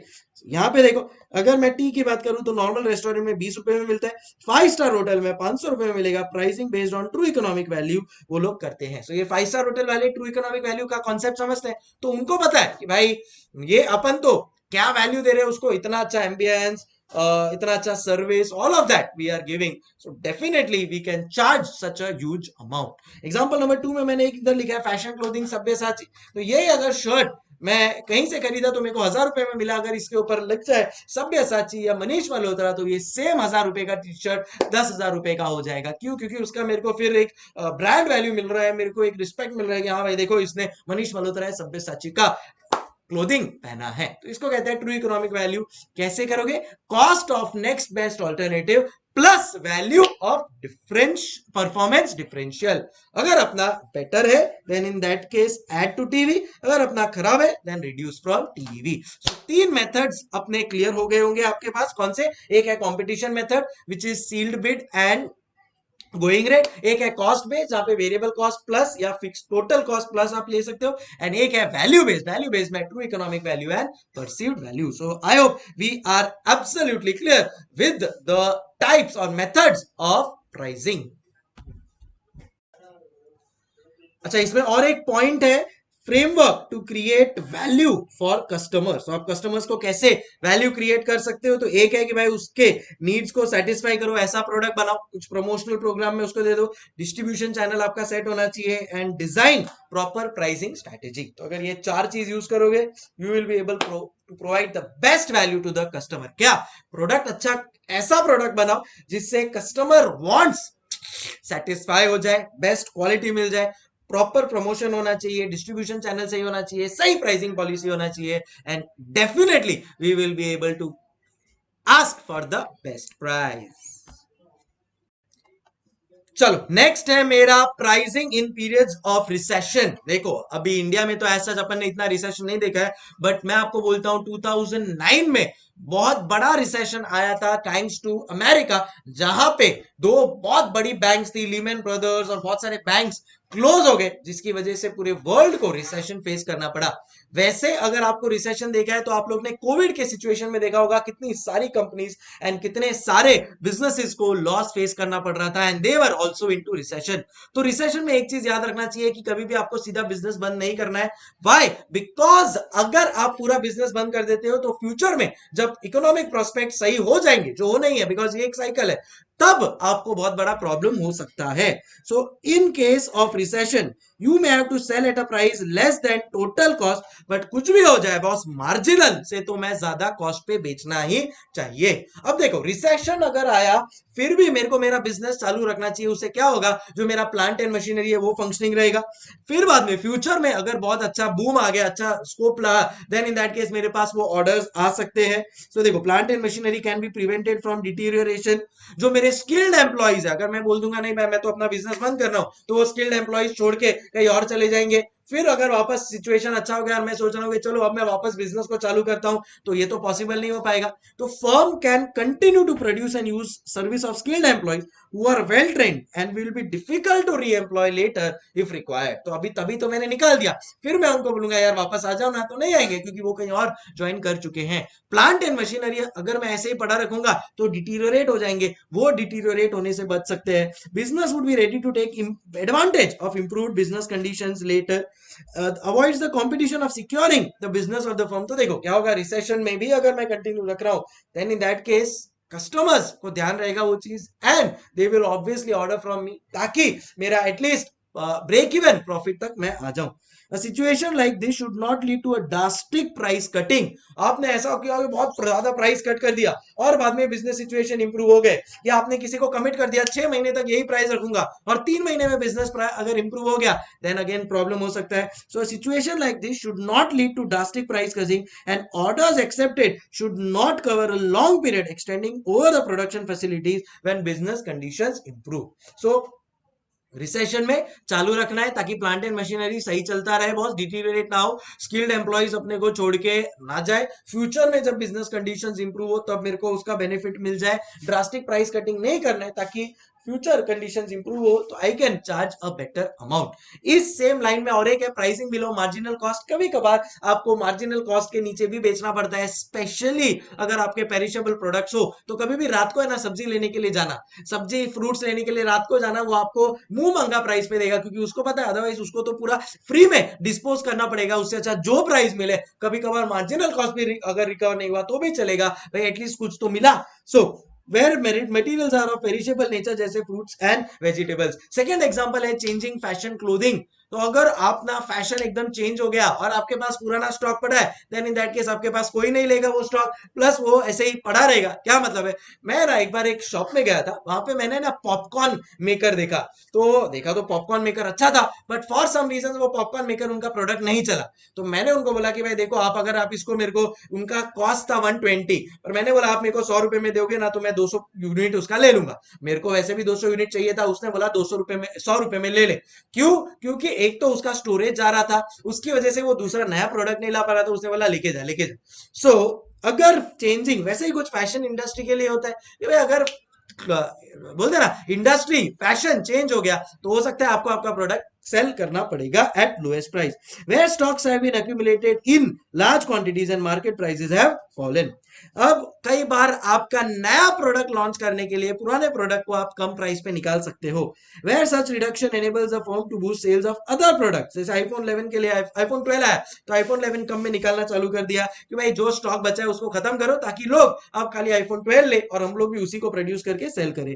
To popularize a new product Reliance Jio, उसके लिए भी थ्रो अवे प्राइस हो सकता है। तो चार केसेस, एक पेरिशेबल नेचर का हो फ्रूट्स एंड वेजिटेबल्स वाला केस, या चेंजिंग फैशन टेक्नोलॉजी पॉपुलराइज करने के लिए जैसे रिलायंस जियो, या फिर आपको कोई अपना नया प्रोडक्ट लाना है तो उसके रिप्लेसमेंट के लिए जो आपका ओल्ड प्रोडक्ट है उसको थ्रो अवे प्राइस पे देके स्टॉक खत्म कर दो तो भी चलेगा। तो ये आपके सिचुएशंस है जब जो आपको रिसेशन में क्या प्राइसिंग रखना है, एंड अगर आपका चार सिचुएशन है तो आपको बिलो मार्जिनल कॉस्ट भी निकालना है तो आप निकाल सकते हो।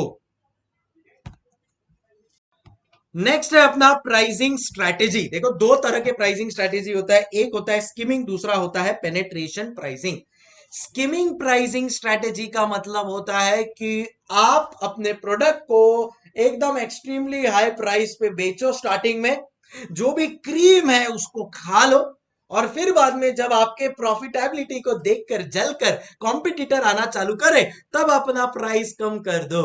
तो आप क्या होता है ऐसे सिचुएशन में, ये कब कर सकते हो, जब आपका प्रोडक्ट एकदम यूनिक हो पूरे मार्केट में। एन ऑब्वियस एग्जांपल है आईफोन। आईफोन ने यही किया था जब उसने स्मार्टफोन इंडस्ट्री में अपना आईफोन लॉन्च किया, तो ऑब्वियसली बहुत यूनिक प्रोडक्ट था एंड जो हाई प्राइस पे बेचा है, फिर सैमसंग और बाकी जो उसके कॉम्पिटिटर्स थे वो भी एंटर करने लगे, तो उसने धीरे धीरे प्राइस कम कर दिया। तो स्कीमिंग पॉलिसी में एफआई कुछ होता है। इसी का ऑपोजिट है हमारा पेनिट्रेशन प्राइसिंग, जिसने जियो ने यूज किया था, जो कॉस्ट से भी कम में अपने प्रोडक्ट को इनिशियली बेचेगा एंड धीरे धीरे धीरे धीरे फिर बाद में अपने प्राइस को बढ़ाते जाएगा। अब स्कीमिंग प्राइसिंग आप कब यूज कर सकते हो? जब इलास्टिसिटी ऑफ डिमांड आपके प्रोडक्ट का is zero. Elasticity of demand का मतलब क्या? आप प्राइस कम करोगे तो क्या बहुत ज्यादा एक्स्ट्रा लोग आईफोन लेना चालू कर दोगे क्या? द आंसर इज नो, के बहुत ज्यादा फर्क नहीं पड़ने वाला है। जिसको आईफोन लेना है वो लेकर ही रहेगा। और पेनिट्रेशन प्राइसिंग कब यूज करते हो? जब प्राइस इलास्टिसिटी बहुत हाई है। तो अगर रिलायंस जियो और कम कर देगा तो क्या ज्यादा लोग सिम कार्ड लेना चालू करेंगे क्या जियो का? The answer is yes. So every situation में आप पेनिट्रेशन प्राइसिंग यूज करोगे। सो दो मेन चीज याद रखनी है, स्किमिंग द मिल्क मतलब initially higher price, competitor enter करेगा तो प्राइस को थोड़ा सा अपन लोग करते जाएंगे। Elasticity of demand in case of skimming product जो भी है, तो उसके केस में elasticity of demand is zero या बहुत कम होता है। पेनेट्रेशन में आप लो कॉस्ट स्ट्रेटेजी या वेरिएबल कॉस्ट से भी कम में सेल करने की कोशिश करोगे, क्योंकि उसका इलास्टिसिटी हाई है, तो change in price will increase the demand. वो स्ट्रेटेजी से आप चलोगे। आओ रीड करते हैं। सो in price skimming, high introductory price is charged for an innovative product. Product must be highly distinctive and demand for that product must be inelastic, मतलब कुछ elastic है ही नहीं। And product must be highly distinctive, मतलब एकदम अलग होना चाहिए आपका प्रोडक्ट पूरे मार्केट से। Company must be able to maintain its uniqueness for some time. बहुत ज्यादा हाई प्रमोशनल एक्सपेंडिचर कर दिया है, रिसर्च एंड डेवलपमेंट में आपने बहुत खर्चा कर दिया है, तो फिर आप क्या कर सकते हो? ये स्किमिंग पॉलिसी यूज करके आप वो पूरा पैसा रिकवर कर सकते हो टेक्नोलॉजी में जो आपने इन्वेस्ट किया है। High initial prices can help recover sources of capital. इधर खाली इनइलास्टिक डिमांड का मतलब दिया है भाई, इसका मतलब होता है no change in demand with increase in price and vice versa. And दूसरा है मेरा penetration pricing, initial low price to capture a large market and then फिर बाद में जैसे ही पूरा मार्केट कैप्चर हो जाएगा फिर थोड़ा मैं प्राइस बढ़ा सकता हूं। Price elasticity of demand is high and easy substitutes are available. तब अगर इजीली सब्स्टिट्यूट मिल जाए या प्राइस इलास्टिसिटी ऑफ डिमांड बहुत हाई है, तो बॉस पेनिट्रेशन प्राइसिंग ही यूज करना चाहिए। Customers are highly price sensitive. Firm can increase its production capacity with increase in demand, वो भी एक इंपॉर्टेंट फैक्टर है। When company has to face high competition, सीधी सी बात है। यहाँ पे आपका कहता है uniqueness the product in skimming, यहाँ पे यूनिक नहीं है, ये तो यहाँ पे बहुत सारे लोग बना रहे हैं, तो अपने को डिमांड अपना खुद का क्रिएट करना है बहुत ज्यादा कॉम्पिटिटिव मार्केट में। Helps in long term survival and profitability. तो अगेन मेरे पास उतना होना चाहिए कैपिटल कि मैं सरवाइव कर सकूं इनिशियल लॉसेस, और फिर बाद में लॉन्ग टर्म बेसिस पे मैं प्राइस बढ़ा के I can earn enough profit, जिससे मेरा जो भी स्टार्टिंग के इयर्स का लॉसेस है वो रिकवर हो जाए। तो ये था आपका प्राइसिंग स्ट्रेटेजी, वेरी सिंपल, जिसको कहते हैं price skimming strategy and penetration pricing. Next है आपका price adjustment policy. So price adjustment policies में क्या होता है पता है क्या? अलग अलग कैटेगरी ऑफ कस्टमर के ऊपर आप अपना प्राइस को ऊपर नीचे कर सकते हैं। ऐसे फॉर एग्जांपल अगर आपका कोई डिस्ट्रीब्यूटर है, जैसे होलसेलर हुआ, रिटेलर हुआ, जो आपके पास से बहुत बल्क में खरीद रहा है, रेगुलर बेसिस पे आपका वो प्रोडक्ट्स ले रहा है आपके मार्केट से, देन इन दैट केस आप उसको एडिशनल डिस्काउंट दे सकते हैं। तो discount given to various distributors in trade channel. Quantity discount दे सकते हैं अगर बहुत ज्यादा फिजिकल यूनिट्स ले रहे हो, तो स्पेशली एग्जांपल आ गया यहाँ पे डीमार्ट। अगर इमीडिएटली पेमेंट किया तो आप कैश डिस्काउंट दे सकते हो। कैश डिस्काउंट देने से क्या है, थोड़ा डिस्काउंट दे दिया बट एटलीस्ट बैड डेट तो नहीं होगा, इमीडिएटली मेरे पास पैसा आ गया है। प्राइस डिस्क्रिमिनेशन अगर आप कर सकते हो, कब? ऑन बेसिस ऑफ कई बार प्लेस, प्रोडक्ट, टाइम। तो अगर आप लोग ने बुक माई शो पे कभी मूवी के लिए बुकिंग किया है, तो मॉर्निंग 9 to 12 का शो देखेगा, आपको मिलेगा 100 रुपए में। वही same show, same everything is same, same theatre में 6 to 9 का शो 500 रुपीज का हो जाएगा। क्यों? प्राइस डिस्क्रिमिनेशन कर रहा है वो। अभी अंडरस्टैंडिंग? सो ऐसे सब सिचुएशन में सेगमेंटल प्राइस डिस्क्रिमिनेशन होता है। कई बार बॉम्बे में मैंने देखा है कि सेम ब्रांड का, से नाइकी का शूज बॉम्बे में एक एक्स अमाउंट पे है, एंड कोई और थोड़ा रूरल जगह पे वही सेम नाइकी का shoes X minus Y amount पे। प्राइस डिस्क्रिमिनेशन हो रहा है बेस्ड ऑन लोकेशन। समझ रहे हो? सेगमेंटल प्राइस डिस्क्रिमिनेशन, जैसा मैंने बोला, no reselling should be possible. तो ऐसा नहीं होना चाहिए कि मैं कम में बेच रहा हूं किसी को और फिर बाद में वो मेरे ही कस्टमर्स को और कम प्राइस में बेच रहे हैं, तो वो चीज आपको सिर्फ ध्यान रखना है in price discrimination. And last है जोग्राफिकल प्राइसिंग। जैसे अगर नागपुर की एक जगह की मैं बात करूं ना, तो नागपुर में जो फ्यूल कॉस्ट है वो सबसे हाई होता है। क्यों? क्योंकि Nagpur is almost in the centre of our country. तो कहीं से भी अगर से ऑयल ऑयल तो आपको पता होगा कि जो सी शोर्स है उधर होता है, तो वहां से ऑयल निकाल के नागपुर में लेकर आना मतलब सबसे ज्यादा ट्रांसपोर्टेशन कॉस्ट लगता है, और वो ट्रांसपोर्टेशन कॉस्ट ऐड होके नागपुर का जो पेट्रोल प्राइस है दैट इज ऑलवेज हायर। या फिर से फॉर एग्जांपल अल्कोहल अगर आप देखोगे तो गोवा में अल्कोहल बहुत कम प्राइस्ड है। क्यों? क्योंकि उधर उतना ज्यादा ड्यूटीज नहीं है, तो उस हिसाब से वो प्राइसिंग में खेल लेते हैं। तो that is called as geographical pricing. So distributor discount दे सकते हो, कैश डिस्काउंट दे सकते हो, क्वांटिटी बल्क वाला डिस्काउंट दे सकते हो, प्राइस डिस्क्रिमिनेट कर सकते हो सेगमेंटल बेसिस पे, या अगर आपको चाहिए तो जोग्राफिकल एरियाज के बेसिस पे, अगर आपको कम ट्रांसपोर्टेशन लॉ कॉस्ट लग रहा है किधर के लिए, तो आप कम उतना प्राइस भी रख सकते हो। तो based on freight, nearer the location lower the freight lower the selling price. तो ये आपके कुछ प्राइस एडजस्टमेंट पॉलिसीज, डिस्ट्रीब्यूटर का डिस्काउंट, कैश डिस्काउंट, क्वांटिटी का discount, segmental price discrimination, geographical price discrimination या जोग्राफिकल प्राइसिंग भी आप कर सकते हो।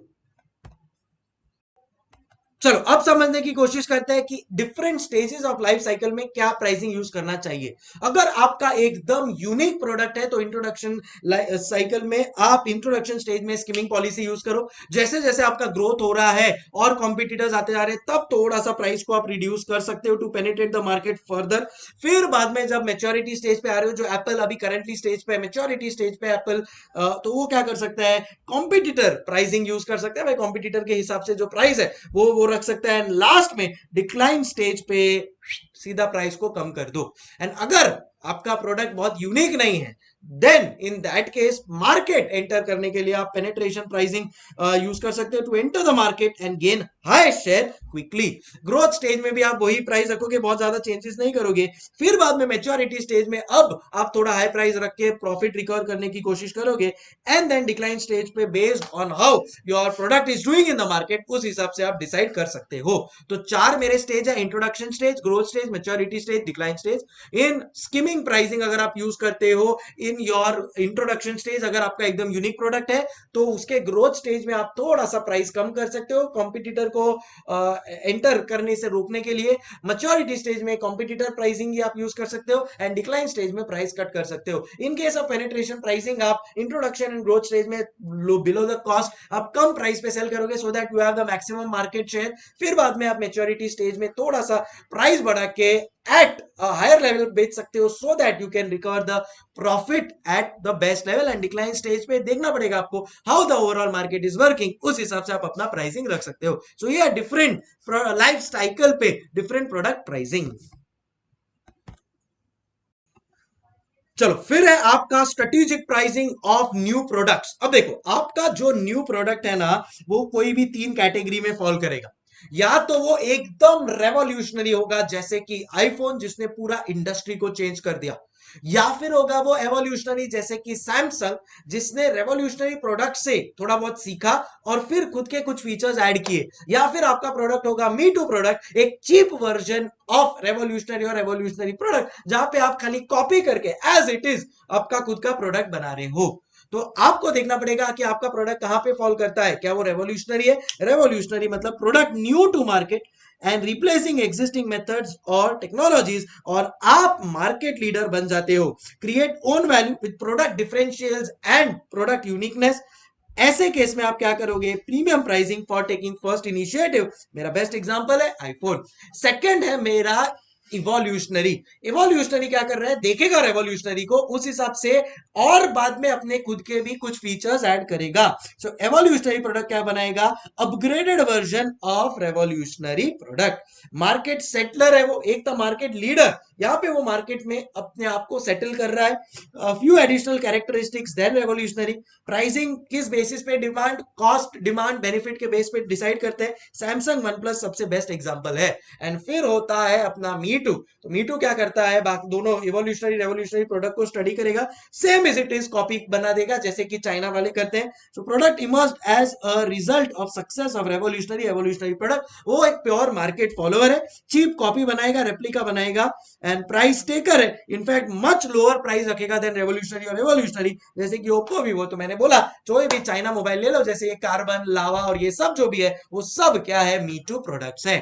सो तीन तरह के आपके प्रोडक्ट हो सकते हैं, या तो एवोल्यूशनरी या तो रेवोल्यूशनरी या एवोल्यूशनरी या मी टू. रेवोल्यूशनरी है मतलब it's a different idea, unique product, you are the market leader, आप प्राइस डिसाइड करेंगे, स्कीमिंग प्राइसिंग आप यूज कर सकते हो और उस हिसाब से आप पूरे मार्केट को चला सकते हो, premium pricing for taking first initiative. या आप इवोल्यूशनरी हो तो आप क्या करोगे, आप चेक करोगे रेवोल्यूशनरी को और कुछ खुद के फीचर्स या कैरेक्टरिस्टिक्स ऐड कर दोगे. आप मार्केट सेटलर हो, फ्यू एडिशनल कैरेक्टरिस्टिक्स आप इंप्रूव करोगे. प्राइसिंग आप कॉस्ट और डिमांड और कॉम्पिटिटिव बेसिस पे रखोगे, जैसे सैमसंग वन प्लस. एंड अगर आप मी टू हो, then in that case you are just going to copy, you cheap copy हो, आप रेवोल्यूशनरी या एवोल्यूशनरी प्रोडक्ट के product emerges as a result of success of evolutionary और revolutionary product. आप basically एक मार्केट फॉलोअर हो, cheap copy बना दोगे, price taker and a China like product is what you will make. So ये होता है strategic pricing of new products. Okay, so जो मेन चीजें थी वो हो चुकी है. अब एक दो चिल्लर पॉइंट है उसको भी फटाफट कंप्लीट कर लेते हैं. Structured approach to pricing decision, तो कंपनी को अपना मार्केटिंग ऑब्जेक्टिव्स देखना है, असेस करना है कि टारगेट मार्केट क्या है, कॉस्ट स्ट्रक्चर ओवरऑल क्या है, कस्टमर का डिमांड क्या है, कॉम्पिटिटर क्या प्राइस पे बेच रहा है, और उस हिसाब से अपने मेथड को सिलेक्ट करना है. सो सिंपल चीज है. सेंसिटिविटी एनालिसिस मतलब आपके एक्सटर्नल फैक्टर्स आपको रीड करने पड़ेंगे, क्या मार्केट डिमांड है, मार्केट प्राइस किस बेसिस पे चेंज हो रहा है, एक्सचेंज रेट फ्लक्चुएशन से आपको फर्क पड़ रहा है क्या, या आपका आर&डी कॉस्ट, मार्केटिंग कॉस्ट कितना है, उस हिसाब से आप अपना प्रोडक्ट प्राइसेस रखेंगे. So not that important point. Product pricing decision must be balance against cost, competitive market conditions. Sensitivity analysis क्या करता है आपको, it is required to determine how sales and cost will respond to changes in market conditions. I think already अपन लोग इसको काफी detail में 9 sensitivity analysis पढ़ चुके हैं. सो this is about it, a very very simple and easy concept. And फिर है अपना pricing of service sector industries. So service sector में क्या होता है, देखो हर यूजुअली सर्विस सेक्टर में से, फॉर एग्जांपल मेरे पास 10 क्लाइंट है, मैं चार्टर्ड अकाउंटेंट हूँ, सर्विस सेक्टर में हूँ, मेरे पास एक क्लाइंट है जिसका मैं स्टैट ऑडिट कर रहा हूँ, दूसरे का मैं टैक्स ऑडिट कर रहा हूँ. समझो मैं डॉक्टर हूँ, एक मेरे को बोल रहा है सर्दी खांसी हुआ है, दूसरा मेरे को बोल रहा है कि थ्रोट में पेन है, तीसरा मेरे को कोई बोल रहा है कि सर दुख रहा है. तो क्या होता है, services are uniquely tailored to match customers needs. तो प्राइसिंग इतना इजी नहीं हो पाता है, तो आपको अलग अलग कस्टमर के हिसाब से अलग अलग प्राइसिंग रखना पड़ता है, because each transaction is likely to have different pricing structure. आपको देखना है कि आपका इंटेंजिबल कॉस्ट कितना जा रहा है, health care, education, communication, transport, ये सब यही आपके सर्विस सेक्टर में आते हैं. Some pricing is determined in a collective manner. For example सब डिसाइड कर लेंगे कि सब चार्टर्ड अकाउंटेंट्स अगर टर्नओवर 1 करोड़ जितना है तो they will charge 1 lakh rupees, turnover 5 crore, 1 crore to 5 crore के बीच में they will be charge 5 lakh rupees. उस हिसाब से आप अपना टर्नओवर के बेसिस पे डिसाइड कर सकते हो. So trade association, professional bodies, ये सब भी अपने हिसाब से फिक्स कर सकते हैं price. So again not that great और इंपॉर्टेंट. सो अलग अलग सर्विसेज के हिसाब से आप अलग अपना प्राइसिंग रख सकते हो बेस्ड ऑन द सर्विसेज जो आप ओवरऑल प्रोवाइड कर रहे हो लोगों को. So, ये है pricing of service sector. And last aspect है आपका theory of price and profit maximisation model. तो what exactly is theory of price. Theory of price बोलता है कि भाई देखो, जब तक बेचो तब तक बेचो जब तक your marginal revenue exceeds your marginal cost. अगर आपका मार्जिनल रेवेन्यू मार्जिनल कॉस्ट से नीचे आ रहा है, स्टॉप इट, डोंट सेल. इसके ऊपर बेस्ड ये जो प्राइस मैक्सिमाइजेशन मॉडल है, इसके ऊपर बेस्ड आपको क्वेश्चंस भी आते हैं. तो पहले थियोरी ऑफ प्राइस पढ़ लेते हैं. क्या प्राइस पे सेल करना चाहिए which gives you maximum profit, क्योंकि हर फर्म का मेन ऑब्जेक्टिव तो वही है कि वो मैक्सिमाइज करे अपने प्रॉफिट को. और प्राइस क्या बेसिस पे रखोगे, based on demand, cost and supplier functions. So यहाँ पे आपको देखना है टोटल रेवेन्यू कितना आ रहा है, कितने क्वांटिटी ऑफ यूनिट्स बेच रहे हो. Total revenue will increase as more units are sold, but increase in total revenue will decline. So इसके लिए जैसे जैसे आप ज्यादा यूनिट बेचते जाओगे, आपको देखना है दैट एक पॉइंट ऐसा आएगा जब marginal revenue is equal to marginal cost, वो पॉइंट पे आपको क्या करना है, एट दैट पॉइंट आपको, वो आपका प्रॉफिट मैक्सिमाइजेशन लेवल है, वो पॉइंट पे आपको स्टॉप कर देना है बियॉन्ड प्रोडक्शन। सो अगर मेरे को यहाँ पे एक छोटा सा कुछ डिस्कशन करना है, देन इन दैट केस मैं बोल सकता हूं आपको कि देखो, इंस्टीट्यूट ने आपको यहाँ पे एक फॉर्मूला दिया, डिटेल में अभी डिस्कस नहीं कर सकते, डेरिवेशन अपना रिवीजन टाइम है, बट ये फॉर्मूला सबसे इंपॉर्टेंट है। इंस्टीट्यूट क्या बोलता है, एक बोलता है P is equal to A minus B Q, और दूसरा इंस्टीट्यूट ने बोला है MR is equal to A minus two B Q. इसमें ए क्या होता है आपका, ए का मतलब होता है price at which quantity demanded is zero. तो ये आपको एग्जाम में क्वेश्चन दिया रहेगा, उसमें आपको ए ऑलरेडी कहीं ना कहीं दिया होगा, कौन सा price, at which quantity demanded is equal to zero. B क्या होता है, B is your price sensitivity, मतलब चेंज इन प्राइस की वजह से कितना चेंज इन क्वांटिटी डिमांडेड हो रहा है, उसका जो रेशियो है वो है बी आपका। Q is equal to optimum quantity, आपको कितना बेचना चाहिए for maximum profit, optimum quantity to be sold for maximum profit, optimum quantity to be sold for maximum profit, ये हो जाएगा आपका क्यू। अब P क्या होता है, P का मतलब होता है कि प्राइस, सबसे best price at which the product should be sold, so price at which product should be sold. तो ये P कैसे फाइंड करोगे आप, price at which product should be sold. तो ये आप P कैसे फाइंड करोगे, सिंपल फॉर्मूला आपको यूज करना है। पहले देखो, MR marginal revenue is equal to A minus B Q. ए आपको क्वेश्चन में दिया होगा, बी आपको क्वेश्चन में दिया होगा, क्यू आपको as a balancing figure find करना होगा।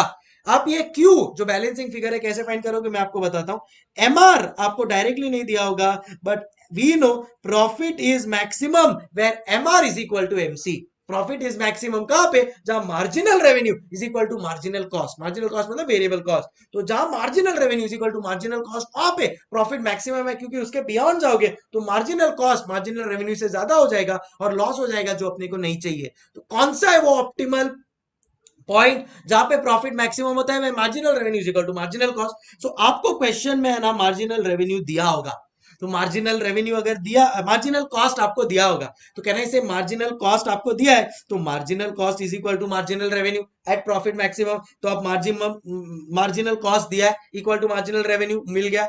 ए आपको दिया होगा, बी दिया होगा, बैलेंसिंग फिगर क्यू आप फाइंड कर सकते हो। सेम चीज आप यहाँ पे सब्सटीट्यूट करोगे, क्योंकि क्यू अब आपको मिल गया है, MR is equal to MC is equal to A minus two B Q से।